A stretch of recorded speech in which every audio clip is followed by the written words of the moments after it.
Hello viewers, this is Dick from Toronto, Ontario. Today I'm going to tell you how you can avoid the probable delay when you are undergoing your ECA process.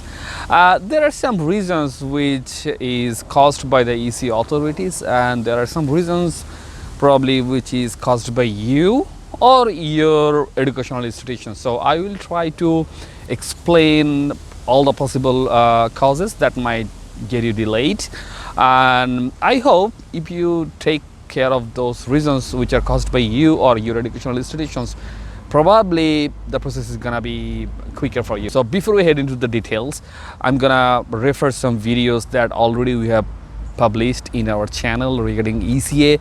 I'm gonna give all the video links in the description box. Please check those.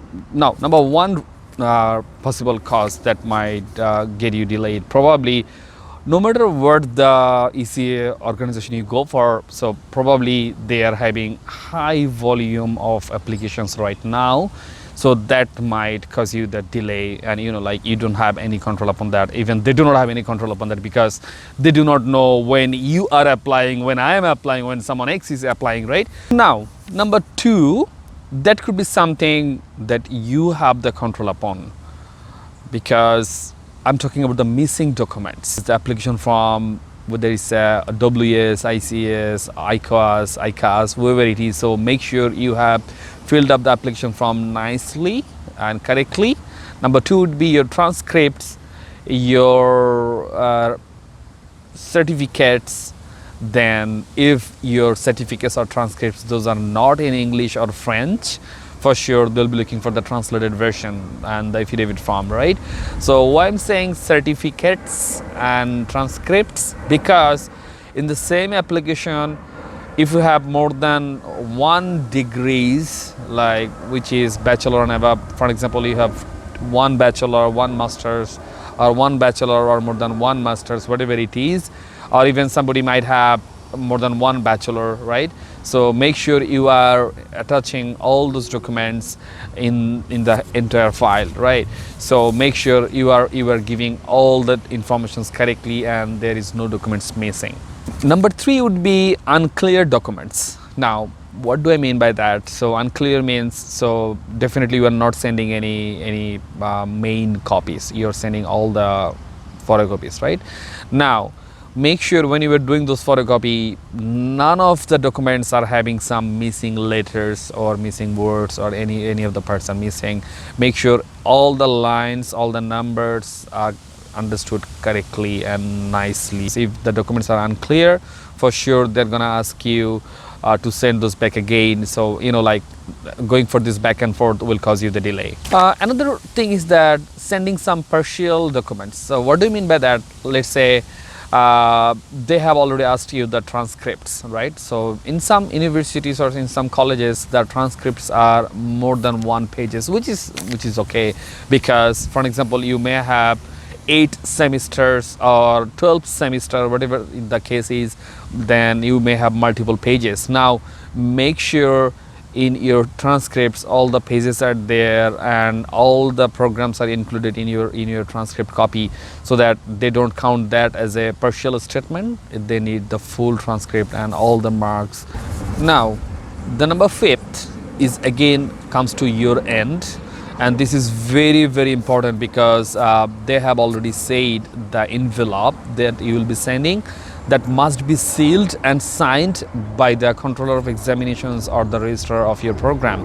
So if you're just sending the courier without sealing the envelope or without having signed by the controller of examination or the registrar, so be sure that your envelope is going to be rejected. It's no more an authentic envelope to them.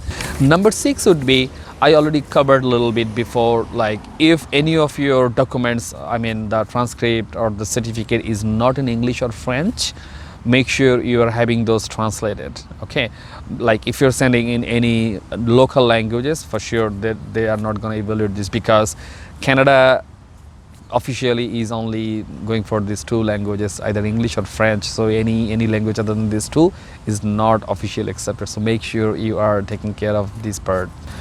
Number 7, and possibly the last one for today, is delay in your institution. So what do I mean by that is, once you have sent all the documents to the ECA organization, so they will go for the initial cross checking, like or all the documents are received well or not. So once they have received all the documents, so what they're gonna do, they will send an email. They will send an email to your educational institution just to cross check with them whether the documents you have sent by mail, I mean the hard copy, is legitimate by them or not. Now, most likely in some cases it is seen that the delay is caused by the educational institution. What they do, like sometimes the email from the EC organizations went to the junk folder or the spam folder of the controller of examination of register, so he didn't take a look on that email, right? So thereby he didn't reply.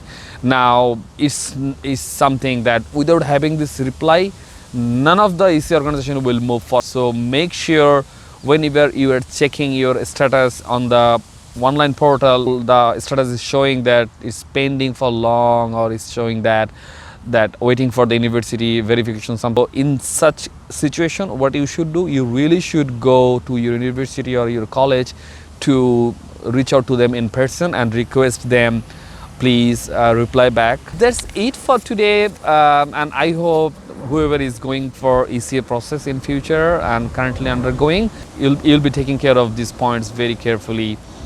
That's it. So see you sometimes in Canada. Bye bye.